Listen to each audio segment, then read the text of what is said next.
Scott Wiener, and I run Scott's Pizza Tours. Sure. Well, I run historic cultural tours of New York City where we actually take people to the city's famous pizzerias. Well, I started with a large list that I took from books about pizza, websites where people like to talk about pizza, word of mouth. I traveled around to pizzerias that I read about in books and online, and while I was at those pizzerias, of course, everybody turns to you and they say, hey, you got to try this place in Queens, or you got to try this place in Brooklyn, or this place in the Bronx. So, I take all those into consideration, and then I go and check them out. And there's no way I could visit every great pizzeria, even in a city, even in one city like New York, because there are 3,000 pizzerias, and there's somebody out there who thinks that each one of them is great. Each one of those has a big fan. So there's no way I could really follow everybody, but now I took that list of pizzerias, I found which ones would be able to fit enough people that would bring it on the tour, which is as many as 24, and places that would be in our tour route.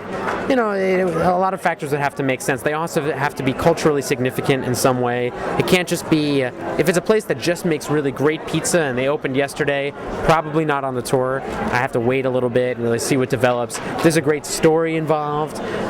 Like his father came from Sicily in 1912, and he opened this place, and they've only been serving one type of pizza, and an interesting story. Because New York is all about stories and great history, and the pizza is really a parallel to New York history. I mean, pizza has been here, since the droves were moving here in the late 1800s. So you can really follow New York history by eating its pizza. I've been doing it for just under a year now, and we've been taking people on walking tours and bus tours of pizzerias all around Manhattan, the Bronx, Queens, and Brooklyn. Well, I was just obsessed with pizza. I just loved pizza, and I started gathering information about it and taking my friends on little unofficial tours, and we didn't really think anything of it until I started getting emails from people I didn't know asking when they could take the tour. And then I figured, well, I have to figure out a way to make this work, so I quit my job, and I now have a new job working for the worst boss of them all, myself. Yeah.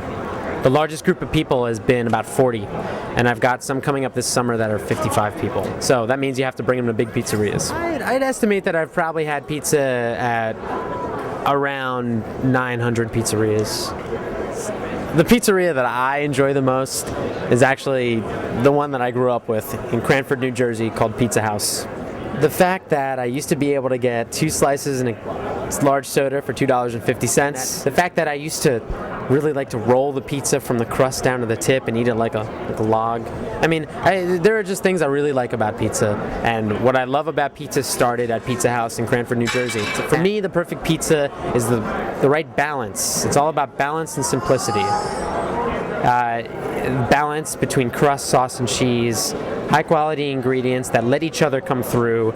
Not a cheese that's overpowering the sauce, not a sauce that's overpowering the cheese, not a crust that's laying there lifeless, not a crust that's just there for support of the toppings.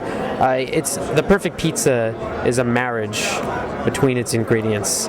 And for me, it's simplicity. So the simple ingredients, high quality ingredients, for me is the best type of pizza. Probably different for everybody though.